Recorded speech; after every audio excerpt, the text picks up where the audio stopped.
कि मुझे मानसिक रूप से किस तरह से खुद को तैयार करना था। और फाइनेंशियली चैलेंज भी था क्योंकि मेरा एजुकेशन नहीं था, मैं कोई जॉब नहीं करती थी, किसी तरह का घर से भी फाइनेंशियल उस समय सपोर्ट नहीं हुआ करता था। तो ऑब्वियसली मेरे पास में बहुत सारे चैलेंजेस थे, दो छोटे बच्चे भी थे। तो मैं ये मानती हूँ कि मैंने बहुत सारे चैलेंजेस को फेस किया। मैम, एक आदिवासी परिवार से निकल के एक ऐसे स्कूल से निकलना जहां जिस गांव में पहली बार किसी ने 10वीं पास किया था, किसी लड़की ने, और उसके बाद 12वीं की पढ़ाई की, और ये जो फेज वाइज चीजें चल रही थी, एक ऐसे परिवार से आना जहां पर रोजी रोटी का भी एक बहुत बड़ा संकट था, उस समय के बारे में बताइए। देखिए, मैं एक्चुअली बालाघाट जिले के एक छोटे से, बहुत ही छोटे से गांव मंडई है, एक छोटा सा गांव, अभी भी वहाँ 2-2.5 हजार की पॉपुलेशन होती है। उस गांव की मैं रहने वाली हूँ और अधिकतर उस गांव में सब आदिवासी समाज के ही लोग रहते हैं। तो जब मैं वहाँ पे पढ़ाई करती थी तब 10th तक का ही स्कूल हुआ करता था वहाँ पे।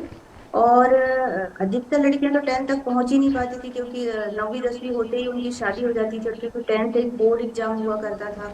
और वहाँ पे स्कूल में बहुत कम टीचर थे, एक दो टीचर थे, वो इतने सारे बच्चे थे, उनको पढ़ा नहीं पाते थे। तो मेरा 10th बोर्ड क्लियर होना मेरे लिए, मेरे पेरेंट्स के लिए बहुत प्राउड की बात थी कि एक लड़की ने गांव में 10वीं पास कर लेना उस समय बहुत बड़ी बात हुआ करती थी।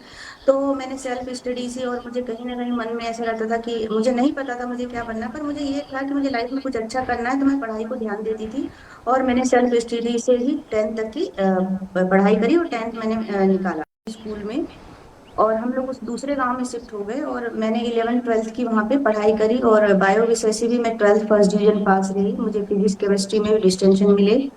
बट अनफॉर्चुनेटली 12th में ही मेरी शादी हो गई, तो मेरी पढ़ाई वहां से रुक गई। लाइफ का एक बहुत बड़ा परिवर्तन 17 साल की उम्र में जब आपकी शादी हुई तब आया। कब ये लक्ष्य निर्धारित बिल्कुल। हुआ कि आगे बहुत कुछ करना है, क्योंकि उस पड़ाव में जब आप थीं तब बहुत सारे चैलेंजेस फेस करने पड़े, शादी के बाद बहुत सारी समस्याएं आपको फेस करनी पड़ी। तो कैसे ये गोल सेट हुआ, और वो कौन सा ऐसा घटनाक्रम था जिसके बाद ये निर्धारित किया गया कि अब कुछ करना है, कुछ बेहतर करना है और समाज को एक संदेश देना है? देखिए, जब मैं 12th में थी, जब मेरी शादी तय करी जा रही थी, तो मुझे एक्चुअल में शादी का बहुत ज्यादा कोई मीनिंग पता नहीं था। मुझे, मेरे लिए तो ऐसा था कि 26 जनवरी और 15 अगस्त को जो बच्चों को तैयार करके स्टेज में प्रोग्राम में ले जाते हैं, जस्ट लाइक मेरे लिए वैसा था। ना मैं मानसिक रूप से शादी के लिए तैयार थी, ना ही शारीरिक रूप से तैयार थी। पर मेरे लिए एक सपनों का टूटना जैसे था, क्योंकि मैं कहीं ना कहीं उस समय तक ये समझ गई थी, मैंने बायो सब्जेक्ट लिया हुआ था कि पीएमटी के एग्जाम देके मुझे डॉक्टर बनना, मेरा जो टारगेट था वो था डॉक्टर बनने का। और जिस फैमिली में मेरा विवाह हुआ था, उस फैमिली में रिसेंटली एक उनकी बच्ची की डेथ हुई थी। तो हम लोग काफी गरीब परिवार के लोग थे, वो लोग काफी उच्च स्तरीय लोग थे फाइनेंशियली भी, और काफी बड़ी बड़ी पोस्ट में बैठे हुए थे। तो हम लोगों ने मेरे पिताजी से ये इमोशनल ब्लैकमेल किया कि हम उसको ले जाके पढ़ाना चाहते हैं, वो डॉक्टर, हमारी भी बेटी बनना चाहती थी, तो इसको भी हम डॉक्टर बनाएंगे। इस तरह से इमोशनल ब्लैकमेल करके मेरे पिताजी को फंसा लिया। और मेरे पिताजी को कहीं ना कहीं लगा कि इतने बड़े घर में लड़की जा रही है, हम तो इतना पढ़ा लिखा नहीं पाएंगे, इसको पीएमटी एमटी की कोचिंग नहीं करा पाएंगे, अच्छे कॉलेज में अगर हो भी गया इसका सिलेक्शन तो हम एमबीए बीएस की फीस नहीं भर पाएंगे। तो मेरे पिताजी को कहीं ना कहीं ये लगा कि मतलब मेरी बेटी के सपनों को पूरा करने के लिए एक चमत्कार जैसे हो गया, इनको तो एक बेटी चाहिए। बट इसके डिफरेंट, जब मैं वहां पे शादी होके गई, तो मैं उस परिवार की सबसे छोटी सदस्य थी। मेरी जो सिस्टर इन लॉ थी, मेरे जो ब्रदर इन लॉ थे, सभी लोग मुझसे बड़े लोग थे, और एक्चुअली में उन्हें गांव की एक काम वाली बाई चाहिए थी जो शहरों में उपलब्ध नहीं थी। और वही काम, खैर मुझे काम करने से इतना कोई परेशानी नहीं थी, सच बताऊं तो घर के काम वैसे तो मैंने नहीं सीखे थे, भले भी मैं गरीब परिवार की लड़की थी, लेकिन मेरे माता पिता ने मुझे राजकुमारी की तरह अपनी हैसियत में पाला था। मैं इतने ज्यादा काम नहीं करती थी, लेकिन वहां जाकर के 8-10 लोगों का खाना बनाना, नाश्ता बनाना, एक दादी सास जो थी वो बेड में ही पड़े रहती थी, लैट्रिन बाथरूम सब बेड में ही करती थी। तो इतनी सारी रिस्पॉन्सिबिलिटी लेने की मेरी एज नहीं थी, और मैं मानसिक रूप से उस चीज के लिए तैयार नहीं थी। तो मेरे लिए एकदम से ऐसा होता ना कि भाई कौन सी दुनिया में आ गए। भले पक्के मकान, बड़े लोग, बड़े पैसे, ज्यादा आर्थिक संपन्नता, ये सब चीजें मानसिक सुकून कभी नहीं हो सकती। और मेरे लिए एक अर्ली एज में भी मैं इतना जानती थी कि ये सब मेरी लाइफ की प्रायोरिटीज नहीं है, जो कुछ मैं झेल रही हूँ। फिर शुरुआत हुई मारने पीटने, गाली गलौज करने की, मेंटल टॉर्चर, फिजिकल हरासमेंट, हर तरह का हरासमेंट, जो मैं शायद आपको इस इंटरव्यू में बता भी ना पाऊँ। जिस भी लेवल का आप सोच सकते हैं उस तरह के हरासमेंट मेरे साथ में हुए। और यहाँ तक कि एक स्थिति ऐसी आई कि मुझे लगने लग गया कि मतलब मैं फिजिकली इतनी वीक हो गई कि अभी मेरा वेट 57 kg समथिंग है। उस समय मेरा वेट 38-39 kg रह गया था, और बहुत अर्ली एज में मेरे 19.5 साल में 2 बच्चे भी हो गए थे। हम्म। तो मुझे लगा कि नहीं यार, मुझे मतलब मुझे कहीं से भी सपोर्ट नहीं मिल रहा था। मेरे पिताजी भी मुझे घर लेके नहीं जा रहे थे। उसका भी कारण ये था कि ऐसा नहीं कि मेरे पिताजी मुझे प्यार नहीं करते थे, लेकिन हम्म। मेरी एक बड़ी बहन ऑलरेडी विडो हो गई थी। मेरे डैडी सीओ थे, उनके एक्सीडेंट में एक डेथ हो गया था। एक बेटी घर में ऑलरेडी थी, और फिर वो मुझे भी लेके चले जाते। तो कहीं ना कहीं सामाजिक मान्यताओं के चलते वो डर रहे थे कि दो दो बेटियां घर में बैठ जाएगी, मैं समाज में क्या दिखाऊंगा। उनकी आर्थिक स्थिति भी ऐसी नहीं थी। मेरे 2 बच्चे थे। मेरी बड़ी बहन जो विडो थी, उनके भी 2 बच्चे थे, वो घर में आ गई थी। मैं भी 2 बच्चों को लेके चले जाती। तो उन सब चीजों से मेरे पिताजी मेरा सपोर्ट नहीं कर पा रहे थे। हम्म। जिस दिन मैंने सुसाइड करने का सोचा, हालांकि मैं कभी भी इस तरह की लड़की नहीं रही थी, मेरे ऊपर कितनी भी परेशानियां मुसीबत आई कि मैं हार मान लूं। तो मैंने सुसाइड करने से पहले एक बार सोचा कि यार अगर मरना ही है तो क्यों ना मरने से पहले एक बार जी के देखा जाए। हम्म। तो मैं उस घर से निकल गई, और मुझे नहीं पता था मैं निकल के क्या करने वाली हूँ। मेरे पास में कोई गोल नहीं था, मेरे पास में कोई एजुकेशन नहीं था। लेकिन हाँ, मैंने शुरुआत करी।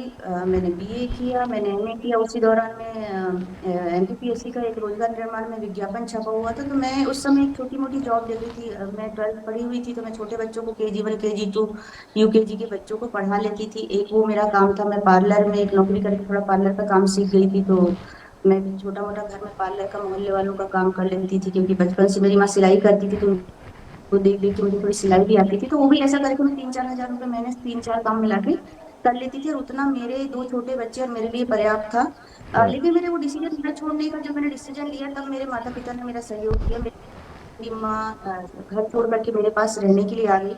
मैं हम्म। एक उनकी कजन सिस्टर थी, उनके यहाँ जाके रह रही थी।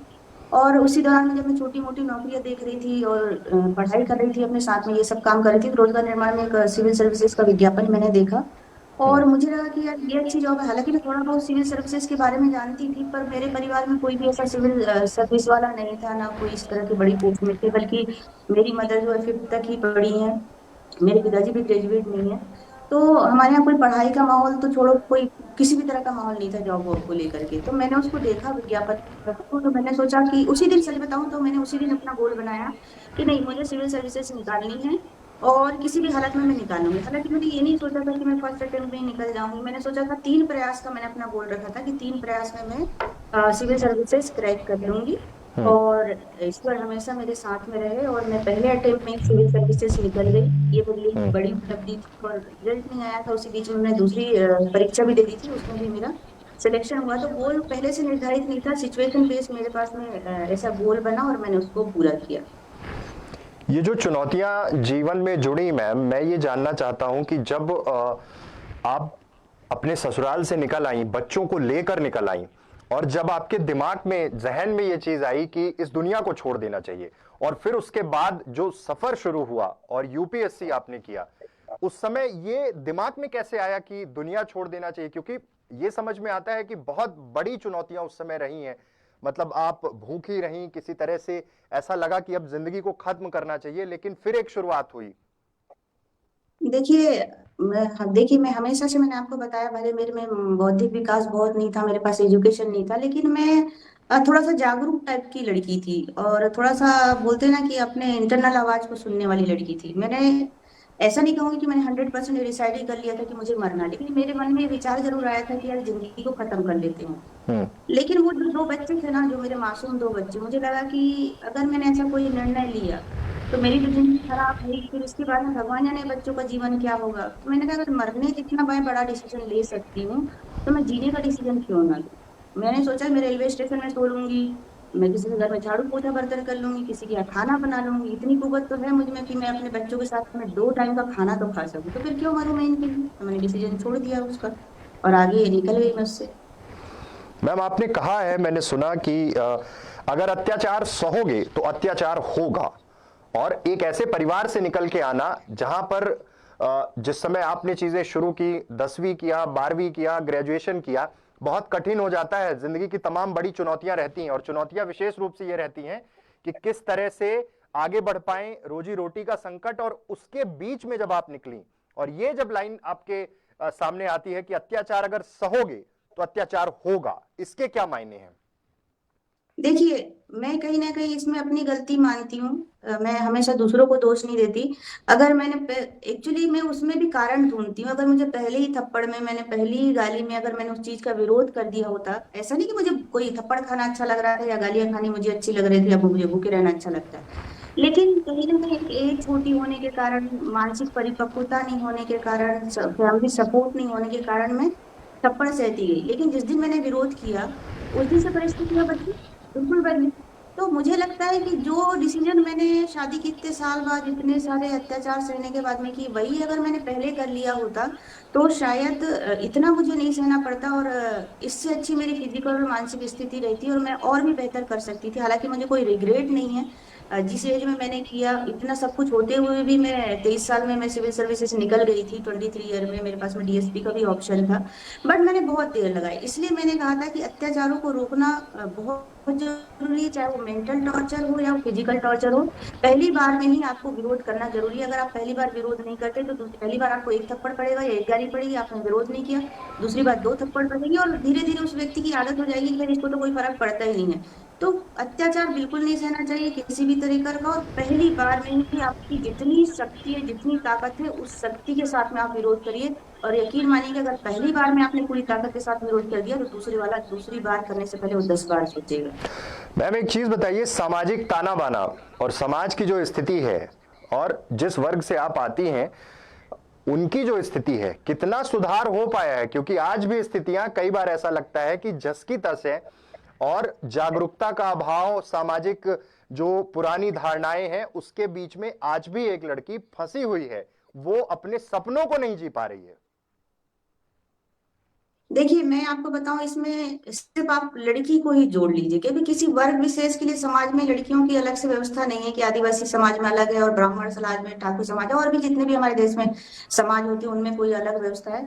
लड़कियों के लिए एक ही समाज है, और लड़कियों के प्रति किसी भी जाति, किसी भी धर्म में एक ही नजरिया है कि कैसे भी रहो, ससुराल में रहो, कुछ भी सहते रहो।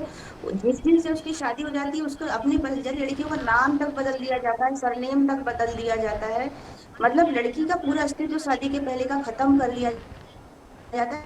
चाहे वो किसी भी समाज की लड़की हो, महिला हो, उससे ये अपेक्षा कर दी की जाती है जैसे शादी होकर जाएगी और वो पुनर्जन्म ले लेगी, और वो दूसरों की उम्मीदों में खरी उतरने के लिए, दूसरों की इच्छाओं को पूर्ति करने का मात्र एक साधन बन जाती है किसी भी समाज में, किसी भी वर्ग में। तो इसमें आदिवासी समाज की अलग बात नहीं है। इसके अलावा अगर लड़की ने किसी को हिम्मत करके डिसीजन लेकर कि मुझे नहीं रहना है इस फैमिली में या इस शादी में मुझे नहीं रहना है, तो हर वर्ग का समाज उस लड़की को शक की नजर से देखने लग जाता है, गलत नजरों से देखने लग जाता है कि इसी में कोई खराबी रही होगी जो उसने तलाक दे दिया, इसी में कोई प्रॉब्लम रहेगी। चाहे लड़कियों ने उसके सामने ही क्यों ना पीटा हो, लेकिन सामाजिक रूप से ऐसी लड़कियों को दिल से स्वीकार नहीं किया करते हैं समाज वाले कि उसने डिवोर्स दे दिया है। इवन आपके बच्चों को तक ताना मारेंगे। मैं कई बार बच्चों को लेकर के शादी ब्याह या कोई घर के फंक्शन में जाती थी तो जानबूझ के पूछा जाता था, तेरे पापा नहीं है? अच्छा, तेरे को छोड़ दिया? क्या हो गया था? समझौता कर लेती, क्या हो गया? एक दो बार मार दिया तो क्या हो गया? चलता रहता है तो पति पत्नी के जीवन में। तो हमारे समाज में, हमारे परिवार में यही सिखाया जाता है कि पति का मारना, गाली देना कोई बड़ी बात नहीं है। हर स्थिति में आपको सामंजस्य बना के रहना चाहिए। और जो लड़कियां आत्मसम्मान के लिए या अपनी खुद के जीवन के लिए ऐसा कोई निर्णय ले लेती है, तो बहुत दिनों को तक उसको समाज के तानों का, समाज की बुरी नजर का सामना करना पड़ता है। लेकिन इसमें एक लाइन मैं और जोड़ूंगी। अगर बहुत सारी लड़कियां इस वीडियो को जब देखेंगी तो मैं बोलूंगी कि जिस दिन आप सफल हो जाते हो ना, जिस दिन अपने आप को साबित कर देते हो, वही ताने वाले देने वाले लोग आपको बोलते हैं ये हमारी बहन है, ये हमारी भतीजी, ये हमारी बेटी है। लेकिन आपको खुद को साबित करके बताना पड़ता है, वही समाज आपका एग्जाम्पल दे सकता है। जीवन एक ही मिला हुआ है और आपका जीवन है। किसी की कठपुतली पहनने से बेहतर है कि अपने अस्तित्व में मर जाएं, अपने अस्तित्व को जिंदा रखें। हर संघर्ष के बाद में कुछ ना कुछ सुबह आती है। सफलता का एक तरीका केवल सिविल सर्विसेज नहीं है, विरोध का तरीका एक केवल डिवोर्स नहीं है। लेकिन जिस भी स्तर पे आप विरोध करना चाहें, जिस भी क्षेत्र में आप जाना चाहें, समाज की, परिवार की, और रिश्तों, पति पत्नी के रिश्तों में अगर आप जहर जैसा आपका रिश्ता हो तो बिल्कुल उसकी परवाह ना करें कि समाज क्या करता है। आप अपने सपनों को जिए, अपना निर्णय स्वयं ले। ये आपका जीवन है, समाज का जीवन नहीं है।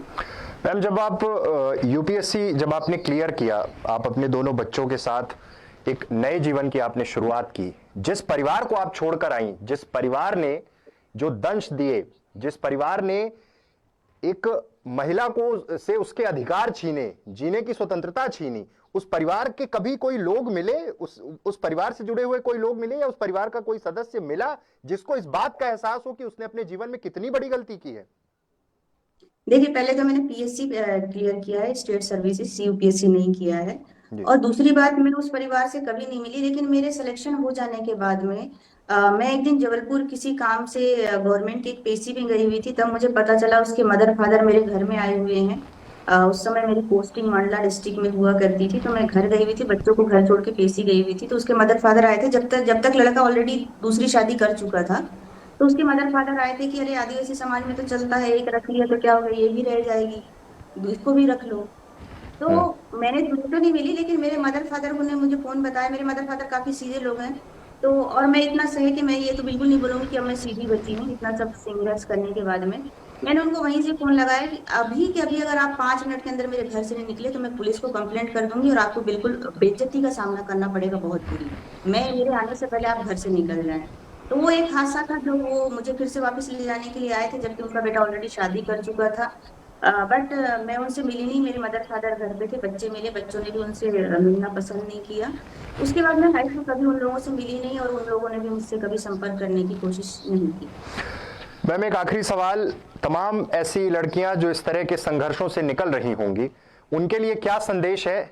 कैसे इन चुनौतियों को फेस करें? क्योंकि आपका जीवन ही एक संदेश है और जिस तरह से आपने संघर्ष के रास्ते आगे बढ़ते हुए तमाम चीजों, तमाम मुकाम को हासिल किया है, और लड़ते रहना एक बहुत बड़ी चुनौती है कि अगर आप लड़ रहे हैं तो आप सफल जरूर होंगे। क्या संदेश देना चाहेंगे ऐसी तमाम लड़कियों के लिए, ऐसी तमाम औरतों के लिए? देखिए, सबसे महत्वपूर्ण बात जिससे लड़कियां रुक जाती है, वो सबसे इम्पोर्टेंट बात यह है कि लोग क्या कहेंगे।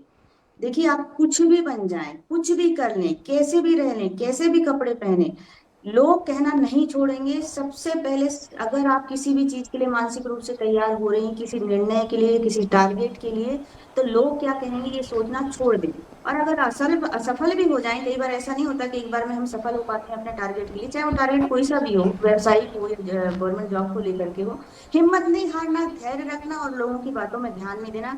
और खुद पे फैसले पे यकीन करना, खुद पे यकीन करना बहुत जरूरी है। आप समझे कि मैंने सही निर्णय लिया, क्योंकि सहती आप है, कोई आपकी जगह सहता तो है नहीं। तो आपके दर्द को, आपकी तकलीफ को दूसरा कैसे समझ पाएगा? आपके निर्णय को कोई कैसे सही समझ पाएगा? आपने अपनी इच्छा से अगर कोई निर्णय लिया है, कुछ करने का सोचा है, तो लोगों की बिल्कुल परवाह मत करिए और अपने मंजिल की ओर आगे बढ़िए। लोग तो कहते हैं और कहते रहेंगे, ये वो देश है जहाँ सीता माता जैसी देवी को तक अग्नि परीक्षा देनी पड़ी थी और उसके बाद में भी लोगों ने लांछन लगा दिए थे। तो हम और आप जैसी महिलाओं की कोई बखत नहीं है, ऐसे लोगों की बातों को ध्यान देने की कोई जरूरत नहीं है।